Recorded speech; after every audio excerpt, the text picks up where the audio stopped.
Halo, selamat datang di videonya Violeanata. Di kesempatan kali ini aku bakal review buku lagi, dan yang aku review adalah buku Young Map of the Soul An Introduction dari Murray Steen. Ya, jadi aku udah punya buku itu sebenarnya cukup lama. Aku sampai lupa kapan belinya, mungkin akhir tahun atau awal tahun lah, pokoknya lama banget. Tapi baru kemarin aku selesaiin baca.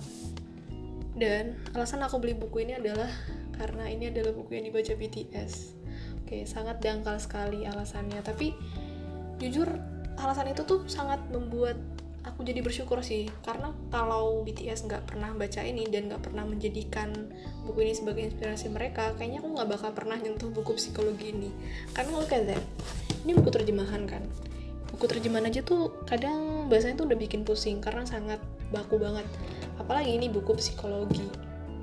Nggak tahu siapa itu Young, dan aku juga nggak pernah belajar psikologi. Ini sangat baru banget, bidang yang belum pernah aku ketahui sama sekali. Nah, jadi covernya kayak gini. Sebenarnya kalau dari cover sih cukup menarik ya, dia nggak yang terlalu kaku banget, tapi dalamnya tapi tenang aja. Buat kalian yang kayak aku nih, misal kayak baca buku itu gara-gara dengan alasan yang cuman gara-gara BTS pernah baca, atau ya nggak terlalu tertarik di awal lah sama ilmu psikologi, apa-apa, karena sebenarnya di awal itu pasti ada penjelasan. Nah, kayak gini nih, ada pengantar. Dalam buku ini tuh ada pengantar yang di sini akan menjelaskan Young itu siapa, terus apa yang dilakukan Young, dan kenapa Murray Steen dia nulis buku ini. Jelasin secara singkat aja ya. Jadi Young atau Carl Jung itu adalah salah seorang psikolog analis. Namanya, pokoknya dia tuh selain sebagai psikolog tuh juga dia tertarik dengan penelitian-penelitian gitu loh. Dia sangat ingin mengungkap fakta di balik alam bawah sadar. Makanya dia sangat aktif melakukan penelitian terhadap pasien-pasiennya dia selama, kalau tahu sampai dia meninggal deh. Mungkin ya dia meninggal di usia 70-an. Ya udah berpuluh-puluh tahun lah dia melakukan penelitian demi membongkar, kayak demi memetakan jiwa gitu. Karena dia penasaran sebenarnya alam bawah sadar itu kayak gimana sih gitu. Nah, setelah dia meninggal tuh kayak meninggalkan banyak banget hasil penelitian, jurnal, buku. Nah, Murray Steen yang sangat tertarik dengan teori-teorinya Jung, dia akhirnya mencoba belajar semuanya, dia baca semuanya, dan dia nulis buku ini. Gitu sih. Introduction aja tuh udah panjang nih. Introduction tuh panjang guys. Nah, setelah introduction selesai, nih segini tabelnya introduction. Barulah kita masuk ke bab 1 atau ini bab 1 atau bab pembuka, yaitu ego atau permukaan. Nah, jadi inti dari buku itu sebenarnya kayak membahas layeringnya atau mapnya jiwa. Makanya yang dibahas itu adalah yang paling luar, yang paling kelihatan dulu lah di awal, itu adalah kesadaran atau ego. Nah, nanti pembahasannya akan semakin mendalam sampai ke sinkronisasi. Sinkronisasi itu kayak hal-hal yang tiba-tiba tuh kayak bisa terjadi secara kebetulan gitu loh. Kayak pernah gak sih kalian mimpi apa, terus ternyata tuh kejadian di dunia nyata gitu. Nah, sampai situ si yang penasaran itu sampai situ. Nah, diawali dari permukaan dulu, ego ya. Ini kayak harus baca sendiri sih sebenarnya, karena sangat banyak hal yang bisa kalian temui di sini. Tapi yang paling menarik ya untuk ARMY terutama itu adalah mesti bab ini, ego, terus sama nah ini yang diungkap dan disembunyikan terhadap orang lain, persona dan bayang-bayang.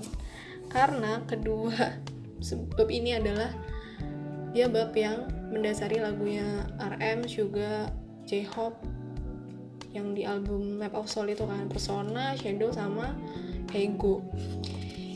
Jujur pertama kali aku denger lagu itu ya, aku tuh sama sekali nggak kepikiran gitu loh.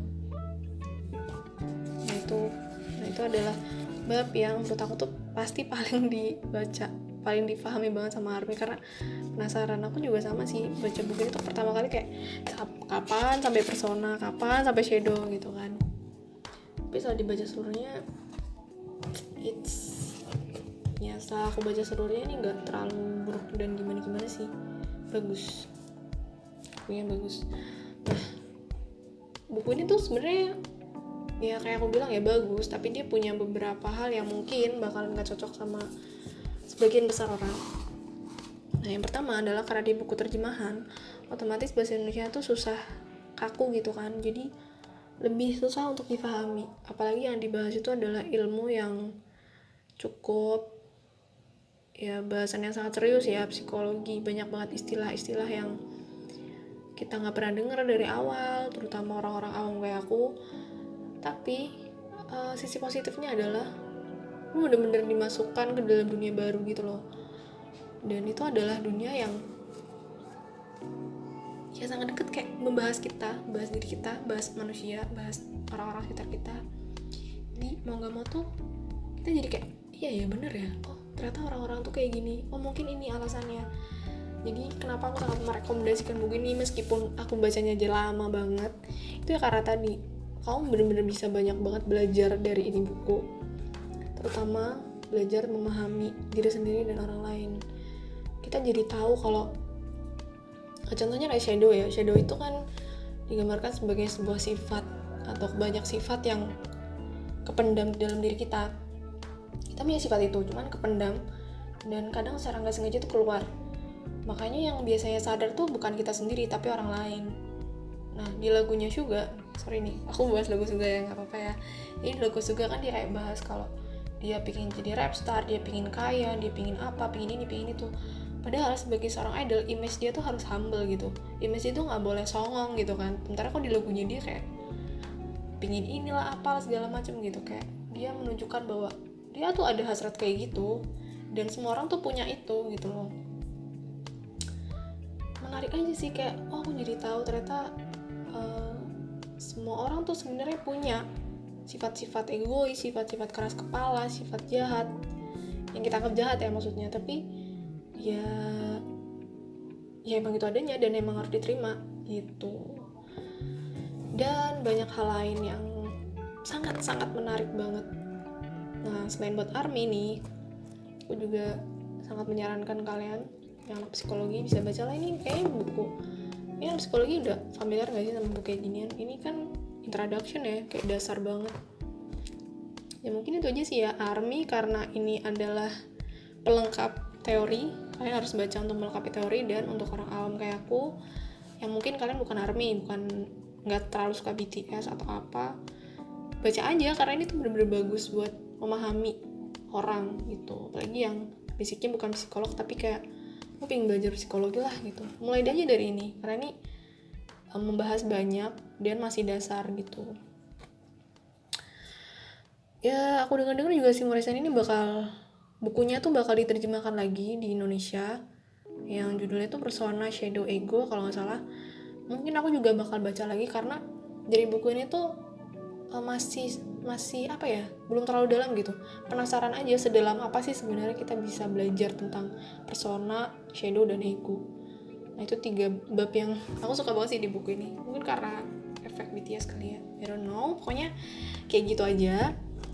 Sekali lagi aku rekomendasikannya, aku gak berhenti sih. Sekali lagi aku rekomendasikan buat kalian, cobalah baca salah satu buku non-fiksi ini.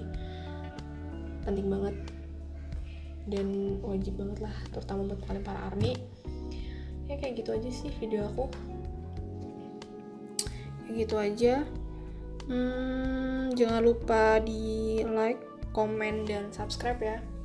Karena aku bakalan ngupload video review lagi. Ya, aku udah rencana sih mau bahas buku-buku lagi.